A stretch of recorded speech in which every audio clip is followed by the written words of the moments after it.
함께 이렇게 주님 앞에 나와서 또 예배할 수 있는 또 귀한 은혜를 함께 나눌 수 있도록 주신 하나님께 감사를 드리고, 또 여러분 이렇게 또 참여해 주셔서 감사를 드립니다. 오늘 말씀을 통하여서 우리를 품꾼으로 쓰는 이가 없나이다 하는 제목으로 말씀 은혜를 함께 나누겠습니다. 우리가 잘 아는 말씀 가운데 마태복음 5장부터 7장까지를 가르쳐서 우리는 산상수훈이라, 산상보훈이라 이런 말씀을 하고 있습니다. 이 산상보훈을 통하여서 천국 백성이 이 세상 가운데서 마땅히 어떻게 살아야 하는지 그 말씀들을 우리에게 잘 소개해 주고 있습니다. 내가 하나님의 자녀이고 하나님의 뜻을 따라서 살고자 하는 그런 거룩한 열망이 있는 자라 그러면 바로 이 산상수훈의 말씀은 우리에게 큰 도전을 주고 큰 깨우침을 주리라 이렇게 생각됩니다. 그러나 오늘 본문의 말씀은 천국 백성의 삶을 보다도 이 우리가 가고자 하는 그 천국, 우리가 사모하는 그 영원한 나라인 그 천국이 과연 어떠한 곳인가, 과연 그 어떠한 곳인데 우리가 그렇게 사모하고 가고자 하는가, 바로 천국이 어떠한 곳인가를 잘 가르쳐주는 그 말씀입니다. 천국 백성의 삶의 의무는 특별히 비유가 없어도 그 가르침이 가능합니다. 비록 그 가르침대로 산다는 것이 우리에게 벅찬 일일 수 있겠습니다. 그러나 천국이 어떠한 곳인가를 설명하는 일은 이 세상이 어떤 것으로 설명할 수 없는 곳이기에 모델로 삼을 수 있는 그런 나라가 이 땅에는 없습니다. 그래서 주님께서는 이 천국에 관한 비유를 드릴 때는 항상 비유로 우리에게 설명해야 했던 것입니다. 사실 천국 백성이 마땅히 살아야 될 의무는 천국이 과연 어떤 곳인가를 분명히 아는 일이 사실 더 중요한 일일 것입니다. 천국이 과연 어떤 곳인가를 알게 될 때에 그곳의 삶의 원리를 더 잘 이해할 수 있고 또 그렇게 마땅히 살아갈 수 있는 힘을 또 이해를 할 수 있는 것입니다. 여러분이 지금 캐나다 이 밴쿠버 땅에서 이민을 와서 사업도 하고 또 학생들은 공부를 하고 또 직장을 준비하는 그런 우리가 일을 여기서 하고 있습니다. 사실 낯선 땅이지요. 그러나 우리가 이 땅에 오기 전에 그것을 우리가 행하고자 하는 그 일들을 미리 준비하는 것이 아니고 지혜로운 사람들은 이곳의 사회, 문화, 또 이곳이 과연 어떠한 것이고 어떠한 원리로, 어떠한 정치로 이런 것이 진행되는지, 이 나라의 법이 어떤 것인지, 이 주의 법이 어떤 것인지를 미리 알고 들어오는 것이 지혜로울 것입니다. 왜냐하면 그 사실들을 잘 알 때라야만은 또 우리가 이 밴쿠버 땅에서 잘 적응하고 또 사업도 잘하고 또 공부도 잘 준비해서 직장을 잘 준비할 수 있을 것입니다. 마찬가지로 오늘 이 마태복음 20장을 통하여서 천국이 과연 어떤 곳인가를 우리가 잘 알게 될 때에 우리가 앞으로 천국에서 영원히 살 그 나라를 우리가 사모함으로 이 땅 가운데서 천국 백성으로 우리가 어떻게 살아야 할지를 우리가 가늠해 볼 수 있을 것이기 때문입니다. 따라서 오늘 본문 마태복음 20장 말씀을 우리가 함께 나눌 때에 기대하는 마음으로 과연 우리가 앞으로 갈 천국이 어떠한 곳인가를 잘 이해하고 또 그것을 이해하는 마음으로 우리가 우리의 삶에 있어서 천국 백성으로의 삶을 잘 이해하시고 또 그렇게 살아가는 힘을 누리기를 바라겠습니다. 우선 20장 1절 말씀을 보게 되면 천국은 마치 품꾼을 얻어 포도원에 들여보내려고 이른 아침에 나간 집주인과 같아 이렇게 말씀하고 있습니다. 즉 이 천국이 포도원에 비유되고 있습니다. 그리고 2절에 주인은 품꾼과 하루 한 데나리온의 품삯을 약속하며 포도원에 들여보낸다 이렇게 말씀을 하고 있습니다. 제3시, 이제 제3시가 나오는데 유대인들의 시간은 우리가 좀 달라요. 개념이. 우리는 하루의 시작이 어떻게 됩니까?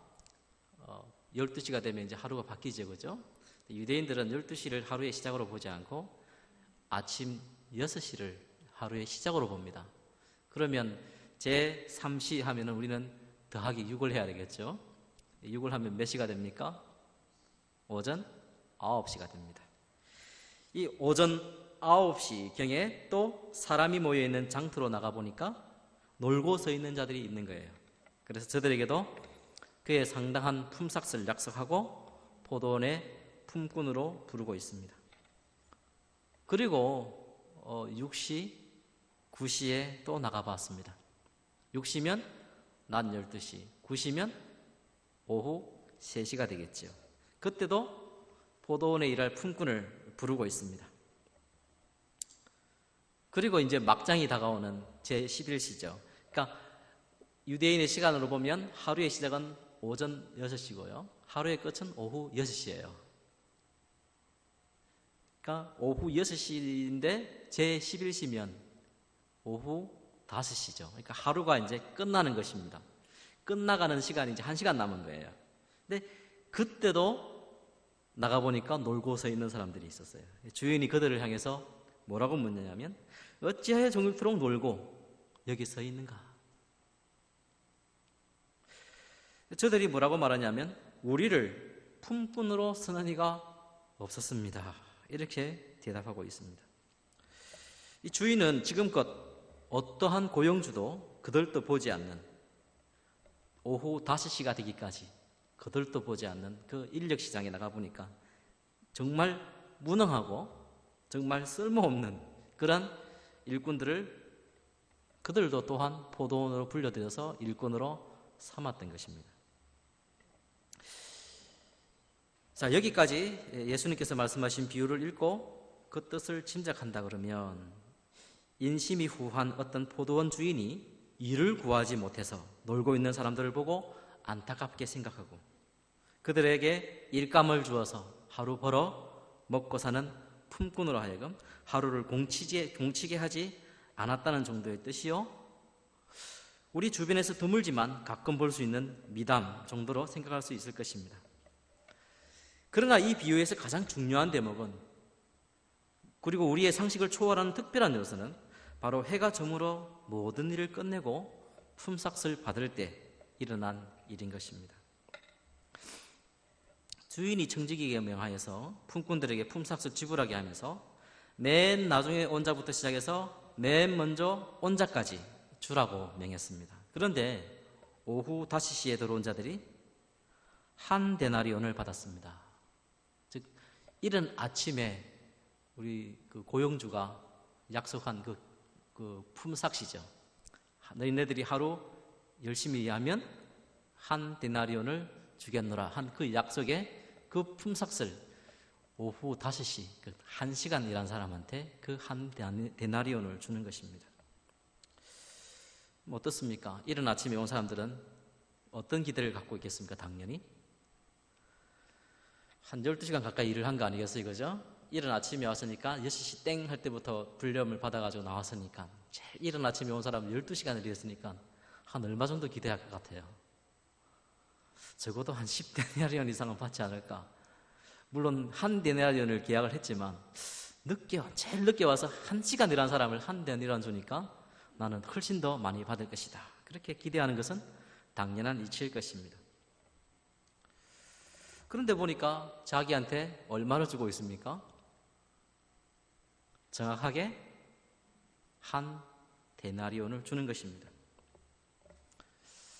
당연히 이제 한 데나리온을 만든 이른 아침부터 열심히 수고한 그런 자들, 그죠? 그리고 조금 늦게 왔지만 9시, 12시에 온 사람들은 좀 입이 나올 만도 합니다. 그래서 원망과 불평을 쏟아놓습니다. 12절에 보면 나중 온 인 사람들은 1시간밖에 일하지 아니하였거늘 그들을 종일 수고하며 더위를 견딘 우리와 같게 하였나이까. 새벽동이 트자마자 포도원에 들어가서 하루 종일 떼약볕에서 땀 흘리고 수고한 자들로서는 주인의 이러한 처사가 분명히 공정치 않다 생각한 것입니다. 그러나 1시간만 일한 자들과 같은 품삯을 받는 것은 부당하다, 억울하다, 그리고 불평하는 그 품꾼들을 향하여서 대답한 주인의 말씀은 전혀 떡박시였습니다. 13절 이하에 보게 되면 이런 말씀이 있지요. 주인이 그 중에 한 사람에게 대답하여 이르되 친구여, 내가 네게 잘못한 것이 없노라. 네가 나와 한 데나리의 약속을 하지 아니하였는가? 내 것이나 가지고 가라. 나중 온 이 사람에게 너와 같이 주는 것이 내 뜻이니라.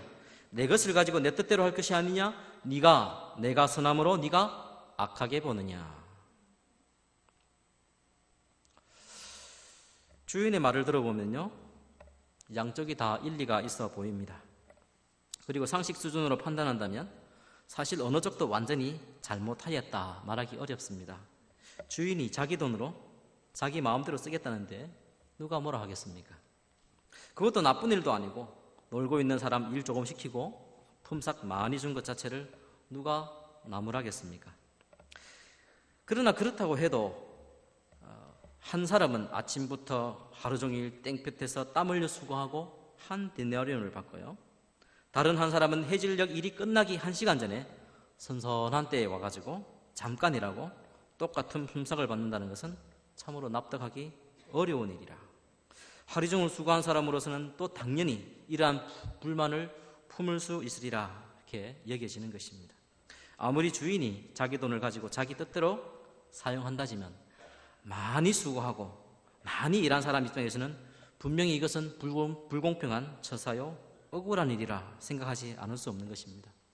고생하고 수고한 것이 분명히 다른데 어떻게 이를 아무 차별 없이 똑같이 대우할 수 있는가? 이것은 불공평한 처사다 이렇게 할 수밖에 없다는 것이죠. 그런데 여기서 한 가지 유의해야 될 것은 일에 대한 이들의 생각과 자세인 것입니다. 일은 품삯을 얻기 위해 치러야 할 대가라는 것이 이들의 생각이었습니다. 맞죠? 우리가 일을 해서 대가를 얻는 건 맞지 않습니까? 당연히 자기들이 수고한 대가로 품삯을 받는다고 이렇게 생각하는 것은 마땅한 세상의 이치인 것입니다. 이렇게 말하면 아무도 모두가 이상하게 생각할 것입니다. 일을 시키면서 품삯을 주고 있다고 했다면 밟는 품삯이야 노동의 당연한 대가이지요. 그러나 이런 시각에 갇혀 있으면 이 비유를 이해할 수가 없고요, 예수님께서 이 비유를 들어서 천국을 비유한 그 내용의 참뜻을 우리가 알 수 없는 것입니다. 이 비유의 참뜻을 알려면 우선 맨 마지막에 들어와서 1시간 일하고 자기 품삯을 받는 일꾼의 경우를 생각해 보면 우리가 좀 다소 이 천국의 비유를 이해하는 데 도움이 될 것입니다. 어떻습니까? 이 사람의 경우를 한번 생각해 봅시다. 그는 결코 자기가 받은 한 데나리온이라는 하루 품삯을 결코 자기의 노동의 대가로 생각하지 않았을 것입니다. 물론 한나절 일할 분량을 1시간 만에 자기가 했다고 이렇게 자부를 한다 그러면 뭐 이해가 될 수도 있겠지요. 내가 1시간 일하고도 한 데나리온을 받을 수 있는 그만큼 수고를 했다 이렇게 주장할 수도 있을 것입니다. 그러나 우리가 앞서 살펴본 대로 인력시장에 나가봐서 5시까지 전혀 어떤 사람도 그를 불러줄 사람이 없었다 그러면 그 사람의 무능한, 그 사람이 얼만큼 쓸모없고 힘이 없는 자인 것을 우리는 능히 가늠해 볼 수 있는 것입니다. 게다가 1시간 남아가지고 들어왔는데 작업반장이 작업 설명해주고 곡괭이 쓰는 법 가르쳐주고 이렇게 작업하는 내용을 가르쳐주고 이제 곡괭이 들고 나가서 딱 펴려고 하는데 땡! 일이 끝났다고 이렇게 하는 그런 상황이 된 것입니다. 그래서 결코 자기는 1시간 일하고 한 데나리온 받은 사람은 결코 자기 스스로 내가 한 일에 대한 대가를 보상받았다 이렇게 생각하지 않을 것입니다. 그것은 그저 주인이 일도 제대로 할 수 없는 변변치 않는 자를 불러다가 큰 호의를 베푼 것이라 이렇게 그는 마땅히 생각할 것입니다. 그러나 이른 아침에 포도원에 와서 일한 사람이나 혹 오전 9시에 와서 일한 사람, 혹 좀 염치 없는 생각을 가진 자라 그러면 12시에 와서 일한 사람들은 자기가 한 데나리온 받는 것을 자기가 마땅한 대가로 여길 것입니다. 따라서 오늘 본문에 나타난 품꾼은 크게 두 부류로 나눌 수 있을 것입니다. 이른 아침 포도원에 와서 일해서 받은 품삯을 마땅한 자기가 받아야 될 노동의 대가라 여기는 자와 또 반대로 한참 나중에 와서 하루 품삯을 거저 받은 것처럼, 그래서 그것을 받고서는 미안한 마음과 참 몸둘 바 모르는 그런 은혜와 호의로 여기는 자, 그렇게 두 부류로 나눌 수 있을 것입니다. 바로 이렇게 하루 품삯을 두고 그것을 정당한 대가로 여기는 것과 받지 못할 것을 받게 된 은혜로 여기는 것으로 나뉘는, 여기에 예수님의 천국에 대한 비유의 의도와 핵심이 잘 나타나는 것입니다. 품꾼의 입장에서는 이렇게 품삯에 대하여 이렇게 생각이 다르지만, 주인의 입장에서는 자신이 베푸는 품삯을 수고의 대가로 지불한 것이 아니었다는 점입니다.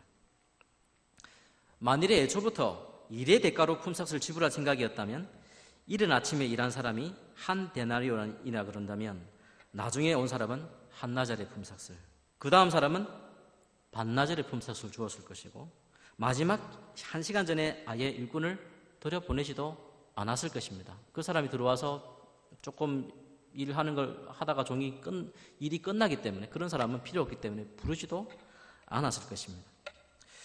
주인이 오후 5시에도 일꾼을 포도원을 들여보내면서 한 데나리온을 약속하였다는 것은 그 품삯이 결코 그들이 일하여 수고한 대가로 주는 것이 아님이 명백해지는 것입니다. 하루 종일 장터에 기다리고 서 있어도 어떤 고용주도 그들도 보지 않는 쓸모없는 품꾼을 향하여 주인이 왜 이렇게 놀고 있느냐? 너희도, 아니 너 같은 자도 내 포도원에 들어가서 일을 하라 하는 주인의 부름은 은혜 외에는 다른 것으로 받아들일 여지가 없는 것입니다. 포도원에 들여보내주는 것 자체가 은혜라는 것입니다. 그런데 사실 주인의 이런 의도는 다른 품꾼에 대해서도 똑같았습니다. 이 사람에게는 은혜를 베풀고 저 사람에게는 일한 대가로 품삯을 주는 불공평한 처사 또는 차등을 둔 처사가 아니라는 것입니다. 포도원 주인이 이른 아침에, 그리고 9시에, 12시에, 오후 3시에, 그리고 오후 5시에 온 모든 사람에게 한 데나리온의 품삯을 정해두었다면 이는 일한 대가로 품삯을 주겠다는 것이 아님을 분명히 하는 것입니다. 만일 일의 대가로 품삯을 정해두었다면 일한 시간에 따라 분명히 주인은 차등을 두었을 것입니다. 만일 더 철저히 할 거라 그러면 일의 결과를 보고서 작업 능력이 뛰어난 사람, 그리고 작업 능력이 떨어지는 사람, 그리고 성실하게 그 일을 한 사람, 성실하게 하지 못한 사람을 구별해서 품삯의 차등을 정했을 것입니다. 주인이 모든 품꾼들을 자기 포도원에 들여보내어 일하게 한 뜻과 목적은 동일한 것이었습니다. 일을 구하지 못하고 장터에서 놀고 있는 이 사람들은 일꾼의 자질과 능력으로 보자면 천국으로 비유되는 이 포도원에 들여보내어 일을 시킬 만한 자들이 아니었던 것입니다. 일찍 들여보낸 자나 나중에 들여보낸 자나 모두가 사실 천국에서 쓰임받기에 턱없이 부족한 자들이었다는 것입니다. 하나님께서는 바로 이와 같이 쓸모없는 저들을 하나님 나라의 귀한 포도원에 들여보내어 땀 흘려 땅을 파고 거름을 주고 잡초를 제거하여 가꾸어 풍성한 열매를 맺게 하는 그런 보람있고 가치 있는 일을 하게 하라 하셨다는 것입니다. 이 땅에 하나님 나라를 세워가는 귀한 일에 참여케 하신 것 자체가 은혜라는 것입니다. 이 일에 부르심을 받은 자들에게 약속된 품삯 역시 결코 그들의 일의 수고의 대가가 아니고 그것 또한 은혜인 것은 말할 필요가 없을 것입니다. 그럼에도 먼저 온 자들은 주인의 이런 뜻을 이해하지 못했습니다. 저들은 일찍부터 와서 일하였으니까 더 많이 받으리라 기대한 것인데 이러한 생각 자체가 그들에게 약속된 품삯이 저들이 일한 대가로 생각하였음을 보여주고 있기 때문인 것입니다. 하나님 나라의 포도원에 들어가 일하라 하신 그 말씀 자체가 은혜임을 그들은 진정 알지 못했습니다. 열국 가운데서 택함을 받은 그 이스라엘, 선민으로 부름받은 그 이스라엘이 바로 그렇게 생각했던 것입니다. 그리고 자기를 세속에서 구별하여 경건하게 살고자 했던 당시에 이것을 자랑한 그 바리새인들도 그러하였습니다. 마태복음 20장 바로 앞에 있는 마태복음 19장에 영생을 찾고자 예수님 어떻게 하여야 영생에 이를 수 있겠습니까? 라고 묻는 청년이 있었습니다. 이 청년은 많은 선행을 행하는 자였고 그것이 천국에 가는 길이라 생각했던 청년이었습니다.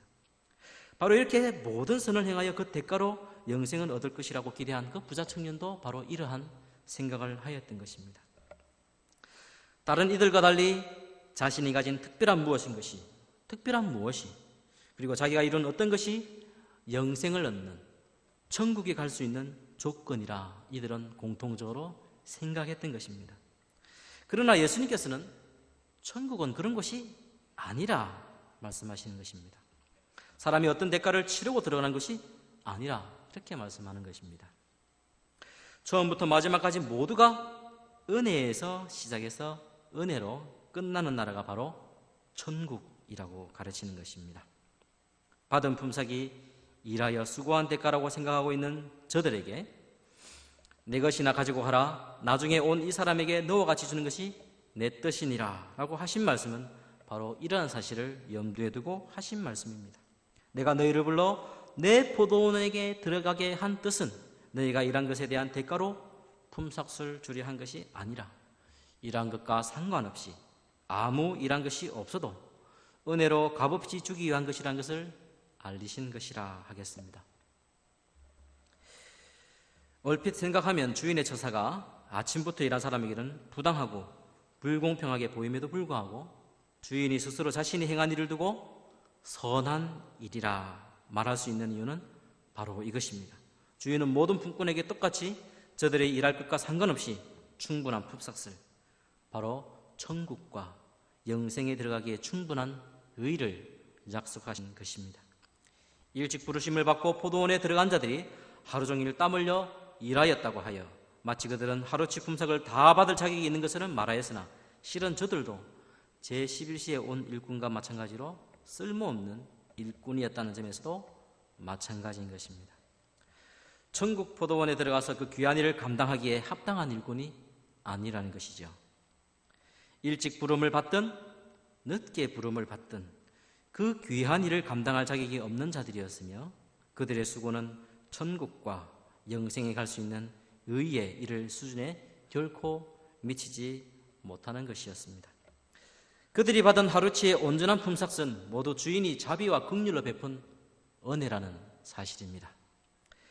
내가 수고한 대가로 영생을 얻는 것이라, 아니면 하나님이 베푸신 은혜에다가 자기의 선행과 여러 행실들과 그 봉사들을 합쳐서 자신이 천국 가기에 합당한 자로 여기는 자가 아무것도 가진 것이 없는 비참한 죄인이 주의 은혜를 깨닫고 그 나라와 영생을 얻는 기쁨으로 충만한 것을 보면 그 바라보는 시선이 곱지 못합니다.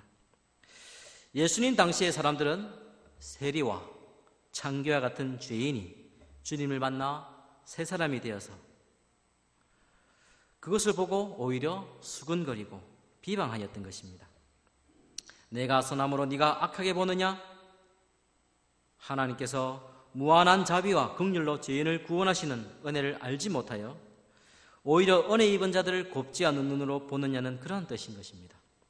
그러나 실은 이런 사람들은 그들 자신이 참으로 불행한 사람이라 할 수 있습니다. 은혜로 주어지는 천국을 마다하고 자신의 어쭙지 않는 의를 붙들고 망할 길을 달려가는 사람들이기 때문인 것입니다. 예수님께서 이를 두고 이르시기를 나중되는 자로서 먼저 되고 먼저 된 자로서 나중되리라, 그렇게 말씀하셨습니다. 천국은 이처럼 세속적인 판단으로 잴 수 없는, 이 세상에 있는 어떤 나라의 형태로 설명이 될 수 없는, 우리의 생각과 세상 사람들이 생각하는 그런 생각과 판단을 초월한 특별한 나라임을 예수님은 이 포도원의 비유를 통해서 그 일꾼을 부르심을 통하여서 또 그들에게 삭을 주는 모든 과정을 통하여서 분명하게 드러내신 것입니다. 말씀을 맺도록 하겠습니다. 우리 가운데는 어머니 태속에서부터 신앙을 가진 모태 신앙으로 자란 자들도 있을 것이요, 이제 막 그리스도의 십자가의 사랑을 알고 믿고 구원의 은혜를 누린 그런 자도 있을 것입니다. 세상의 향락과 세상의 가치를 쫓다가 하나님의 은혜를 받고 이 자리에 감사함으로 주님 앞에 나온 그러한 자들도 우리 가운데 있을 것입니다. 하나님의 나라는 결국 오래전에 믿던, 근래에 와서 믿던 모두에게 은혜로만 들어갈 수 있는 곳입니다. 그렇다면 우리는 생각해 볼 내용이 하나 있는 것입니다. 과연 먼저 믿은 자들이 나중 믿은 자보다 나은 점이 무엇인가? 먼저 온 자도 한 데나리온이고 나중에 온 자들도 한 데나리온이면 과연 먼저 온 사람이 갖는 그런 장점이 무엇이고 더 좋은 것이 무엇인가? 나도 11시에 불림받을 걸, 나도 인생의 항원기에 예수님의 십자가에 달릴 때에 그 죄인이 완전히 그냥 인생을 자기 마음대로 살다가 범죄하고 강도짓을 하다가요 마지막에 구원을 받습니다. 그게 좋아 보이십니까? 나도 좀 세상에 누릴 거 좀 많이 누리고 이 예배당에 좀 와서 이렇게 예배하는 것보다 좀 실컷 놀고 다니다가, 그죠? 그렇게 막 살다가 마지막에 좀 주님 앞에 부름을 받으면 얼마나 좋을까? 혹이나 이렇게 생각하는 분이 있겠습니까? 먼저 믿은 자로서의 그 복된 가치와 즐거움이 무엇인지를 우리는 분명히 깨달아 알아야 하는 것입니다. 우리 마지막으로 골로새서 3장 5절부터 14절까지 말씀을 함께 보겠습니다. 골로새서 3장 5절부터 14절 말씀을 함께 교독하도록 하지요. 그러므로 땅에 있는 지체를 죽이라. 곧 음란과 부정과 사욕과 악한 정욕과 탐심이니 탐심은 우상 숭배니라.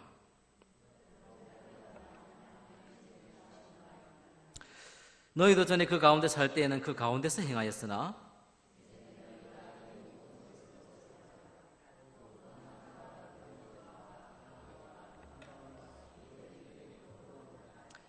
너희가 서로 거짓말을 하지 말라. 옛 사람과 그 행위를 벗어버리고 새 사람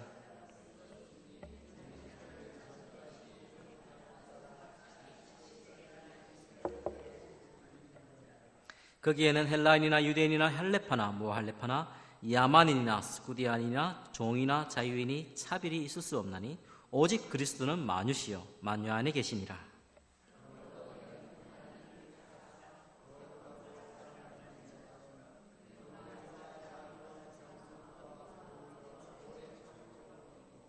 누가 누구에게 불만이 있거든 서로 용납하여 피차 용서하되 주께서 너희를 용서하신 것 같이 너희도 그리하고.